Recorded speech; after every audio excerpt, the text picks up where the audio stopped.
Shalom saudara yang dikasihi Tuhan, mari kita siapkan hati kita dan semangat kita untuk memuji, meninggikan nama Tuhan.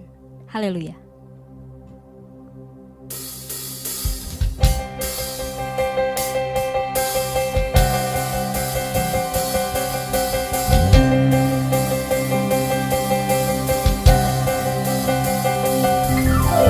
Mari kita semua umat pilihan Allah, dengarlah panggilannya untuk menggenapi firman-Nya. Sekaranglah waktunya untuk berdiri bagi bangsa ini. Mari maju umat pemenang. Mari kita semua umat pilihan Allah, dengarlah panggilannya untuk menggenapi firman-Nya. Sekaranglah waktunya untuk berdiri bagi bangsa ini. Mari maju umat pemenang. Ku kan bangkit, nyatakan kemuliaan-Nya. Ku kan bangkit, nyatakan kebesaran-Nya. Sampai setiap lutut bertelut, semua lidah mengaku Yesus Kristus Dialah Tuhan, Raja segala raja. Dialah Raja. Mari kita lebih semangat lagi untuk menyembah Tuhan. Mari kita semua umat pilihan Allah, dengarlah panggilannya untuk menggenapi firman-Nya. Sekaranglah waktunya untuk berdiri bagi bangsa ini. Mari maju umat pemenang. Ku kan bangkit, nyatakan kemuliaan-Nya. Ku kan bangkit, nyatakan kebesaran-Nya. Sampai setiap lutut bertelut, semua lidah mengaku Yesus Kristus Dialah Tuhan, Raja segala raja. Dialah. Ku kan bangkit, nyatakan kemuliaan-Nya. Ku kan bangkit, nyatakan kebesaran-Nya. Sampai setiap lutut bertelut, semua lidah mengaku Yesus Kristus Dialah Tuhan, Raja segala raja. Dialah. Kan bangkit, nyatakan kemuliaan-Nya.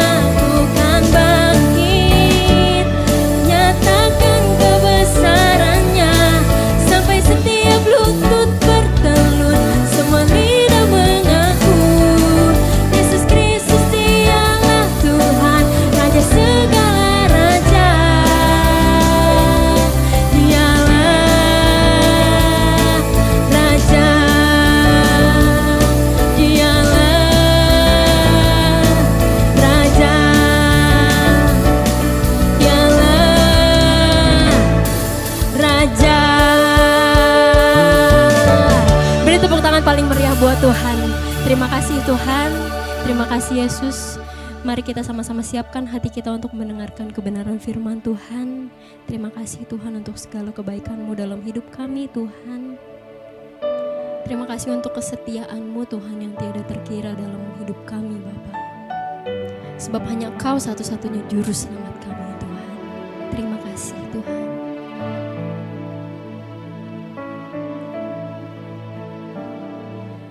Hanya Engkau juru selamatku, Tuhan Kau setia padaku. Sebab yang kami pegang hanya janji-Mu Bapa.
Mari kita satu dalam doa. Bapa kami dalam surga, kami bersyukur pada kesempatan ini kami mau mendengarkan firman-Mu. Urapi kami semua, urapi hamba-Mu, biar apa yang disampaikannya memberkati kami semua. Di dalam nama Tuhan Yesus kami berdoa mengucap syukur. Haleluya. Amin. Shalom saudara, apa kabar? Saya berharap kita semua sehat. Ya. Firman Tuhan pada kesempatan hari ini berjudul menciptakan rasa haus akan Tuhan. Diambil dari Lukas pasal 16 ayat 19 sampai 25. Lukas 16 ayat 19 sampai 25. Saya akan bacakan buat kita semua. Dikatakan begini. Ada seorang kaya yang selalu berpakaian jubah ungu dan kain halus. Dan setiap hari ia bersukaria dalam kemewahan. Dan ada seorang pengemis bernama Lazarus. Badannya penuh dengan borok. Berbaring dekat pintu rumah orang kaya itu. Dan ia ingin menghilangkan laparnya dengan apa yang jatuh dari meja orang kaya itu. Malahan anjing-anjing datang dan menjilat boroknya. Jadi ini suatu yang kontras, orang kaya yang selalu berpakaian jubah ungu, kain halus, setiap hari bersukaria dalam kemewahan. Sementara ada seorang yang namanya disebutkan Lazarus, itu berbaring di dekat pintu rumah orang kaya itu. Badannya penuh dengan borok, sakit-sakitan. Nah ayat 22 dikatakan begini. Kemudian matilah orang miskin itu, Lazarus. Lalu dibawa oleh malaikat-malaikat ke pangkuan Abraham. Orang kaya itu juga mati lalu dikubur. Jadi satu hal yang tragis. Lazarus yang miskin, yang kelaparan, mati. Ternyata faktanya orang kaya juga mati. Lalu dikubur ayat 23. Dan sementara ia menderita sengsara di alam maut, ia memandang ke atas. Dan dari jauh dilihatnya Abraham dan Lazarus duduk di pangkuannya. Lalu ia berseru katanya, Bapak Abraham, kasihanilah aku. Suruhlah Lazarus supaya ia mencelupkan ujung jarinya ke dalam air dan menyejukkan lidahku. Sebab aku sangat kesakitan dalam nyala api ini. Ayat 25 terakhir. Tetapi Abraham berkata, Anak, ingatlah bahwa engkau telah menerima segala yang baik sewaktu hidupmu. Tetapi Lazarus segala yang buruk. Sekarang ia mendapat hiburan dan engkau sangat menderita. Saudara, perikop ini menceritakan keadaan di alam maut. Ya. Kalau kita lihat keadaan alam maut ini ada dua jenis atau dua kondisi. Ya, yang satu menyenangkan yang digambarkan pangkuan Abraham. Yang satu lagi keadaan yang menyengsarakan, menderita, digambarkan seperti rasa haus yang luar biasa. Nah, alam maut di sini dari bahasa Yunaninya Hades. Kata Hades itu secara letterlek, secara hurufiah artinya unseen. Unseen itu artinya tidak terlihat. Nah kata Hades ini terdiri dari dua kata, dua huruf. Ya. Dua kata, A itu alfa, negatif artinya tidak. Dan Edo artinya to see, melihat, to know, mengetahui, to experience, mengalami. Dan juga to visit, artinya mengunjungi. Jadi Hades, alam maut ini secara hurufiah, Hades artinya suatu tempat yang tidak diketahui, yang tidak dilihat, yang belum pernah dilihat, yang belum pernah dialami, dan juga belum pernah dikunjungi. Itulah Hades, alam maut. Para teolog mengatakan itulah tempat sementara yang disebut dengan intermediate state, sebelum peristiwa kebangkitan orang mati. Jadi saudara sekalian, keadaan di Hades, di alam maut, yang pertama keadaan yang nyaman, yang juga disebut Firdaus, yang digambarkan sebagai pangkuan Abraham. Jadi pangkuan Abraham itu secara figuratif, keadaan yang menyenangkan. Yang kedua, keadaan yang menderita, yang digambarkan rasa haus, penderitaan karena haus yang luar biasa. Nah orang kaya ini masuk ke dalam keadaan Hades yang menyengsarakan ini. Ia merasa kehausan yang sangat luar biasa, sampai-sampai dia minta Lazarus untuk menyelupkan ujung jarinya ke dalam air, lalu meneteskan ke lidahnya. Nah, saudara-saudara sekalian, pertanyaannya, mengapa orang kaya ini masuk ke tempat Hades yang menyengsarakan ini? Hades yang menyengsarakan ini adalah yang disebut dengan kesengsaraan ini adalah tempat untuk orang fasik. Kenapa orang kaya ini masuk ke tempat ini? Di Lukas pasal 16 ayat 25 itu dijelaskan, dikatakan begini, tetapi Abraham berkata, anak, ingatlah bahwa engkau telah menerima segala yang baik sewaktu hidupmu, sedangkan Lazarus segala yang buruk. Sekarang ia mendapat hiburan dan engkau sangat menderita. Jadi di sini kita bisa melihat orang kaya ini sewaktu hidupnya, tadi dikatakan engkau telah menerima segala yang baik sewaktu hidupmu. Orang kaya ini bersukaria dalam kemewahan, selalu berpakaian mewah, jubah ungu, kain halus. Sewaktu hidupnya, dia tidak memperdulikan Tuhan. Dia tidak mengasihi Tuhan. Dia tidak mengenal Tuhan. Dia tidak punya kerinduan untuk bersekutu dengan Tuhan. Akibatnya ketika dia mati, dia mengalami kesengsaraan. Makanya Yesus berkata, sukar orang kaya masuk ke dalam kerajaan surga. Karena apa? Dia sudah menerima segala yang baik dalam hidupnya. Sehingga dia tidak mencari Tuhan. Dia nggak punya rasa haus akan Tuhan lagi. Dan itu juga terbukti ketika ada Lazarus di depan pintu rumahnya yang berbaring dalam keadaan sakit, kelaparan. Dia tidak menolongnya. Padahal dia sangat sanggup untuk menolongnya. Sebab dia sangat kaya dan luar biasa kekayaannya. Karena dikatakan setiap hari bersukaria dalam kemewahan. Nah, saudara sekalian, rasa haus akan air itu otomatis kalau kita nggak minum kita akan haus. Tetapi rasa haus akan Tuhan kita harus ciptakan, kita harus usahakan sewaktu kita hidup di bumi ini. Kalau kita tidak mengusahakan untuk mencari Tuhan, kita tidak akan mendapatkan Tuhan di kekekalan. Mazmur 73 ayat 25 ini menggambarkan orang yang merindukan Tuhan, orang yang sangat haus akan Tuhan. Dikatakan begini, Mazmur 73 ayat 25. Siapa gerangan ada padaku di sorga selain engkau? Selain engkau tidak ada yang kuingini di bumi. Lihat, keinginannya hanya Tuhan. Selain engkau tidak ada yang kuingini di bumi. Ini kan luar biasa. Sekalipun dagingku dan hatiku habis lenyap, gunung batuku dan bagianku tetaplah Allah selama-lamanya. Ini suatu ungkapan yang luar biasa. Sesungguhnya, sebab sesungguhnya ayat 27, siapa yang jauh daripadamu akan binasa. Perhatikan kata binasa. Binasa bukan berarti lenyap, tetapi mengalami penderitaan. Kau binasakan semua orang yang berzina dengan meninggalkan engkau. Tetapi aku suka dekat pada Allah. Lihat, aku suka dekat pada Allah. Aku menaruh tempat perlindunganku pada Tuhan Allah, supaya dapat menceritakan segala pekerjaannya. Saudara-saudara sekalian, biar kita punya rasa haus seperti pemazmur ini, yang dalam hidupnya hanya Tuhan yang dia inginkan. Sebab ketika kita menginginkan Tuhan di bumi ini, kita akan mendapatkan Tuhan di kekekalan. Dan kita tidak akan mengalami penderitaan hebat seperti yang dialami orang kaya tersebut. Jadi kita sendiri yang harus menciptakan rasa haus akan Tuhan selama kita hidup di bumi ini.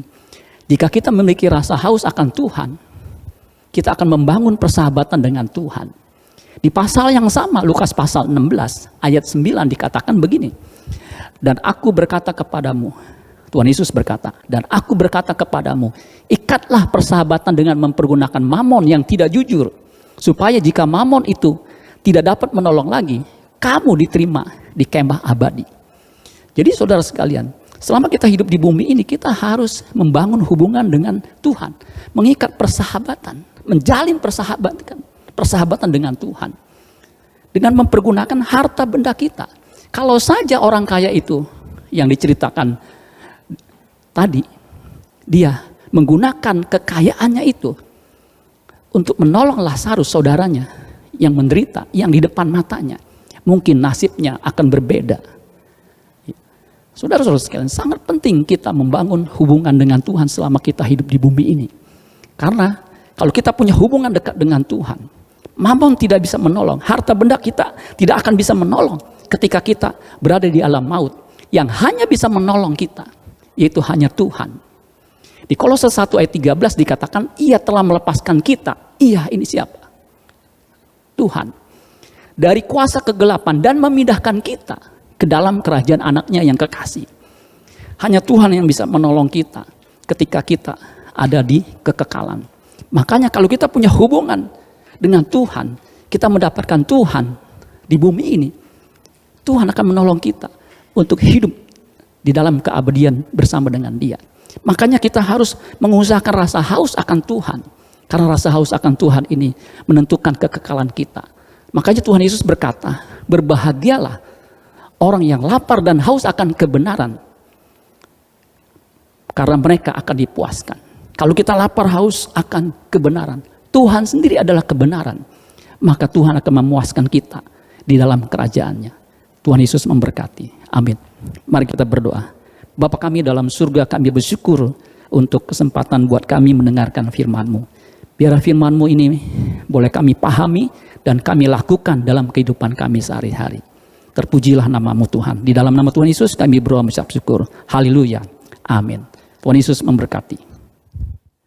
Shalom Bapak Ibu, Saudara Saudari yang dikasihi Tuhan. Selamat beribadah dimanapun Anda berada. Berikut kami sampaikan pengumuman untuk hari ini. Tuhan Yesus memberkati.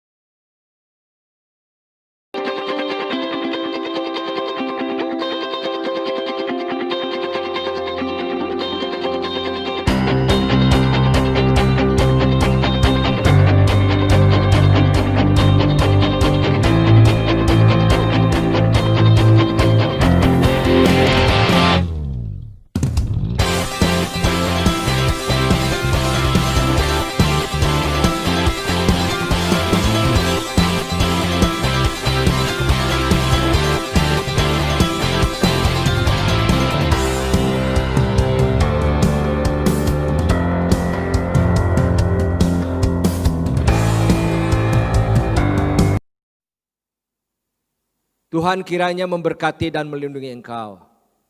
Tuhan menyinarkan wajahnya dan memberikan kau kasih karunia. Tuhan menghadapkan wajahnya dan memberikan kau damai sejahtera. Anugerah kasih Allah Bapa di dalam kerajaan surga, kasih karunia dan cinta kasih Tuhan Yesus Kristus, serta persekutuan kekuatan penghiburan Allah Roh Kudus yang terus tinggal menyertai saudara-saudara sekalian. Hari ini sampai Maranatha Tuhan Yesus Kristus datang kembali. Yang percaya katakan bersama saya, amin.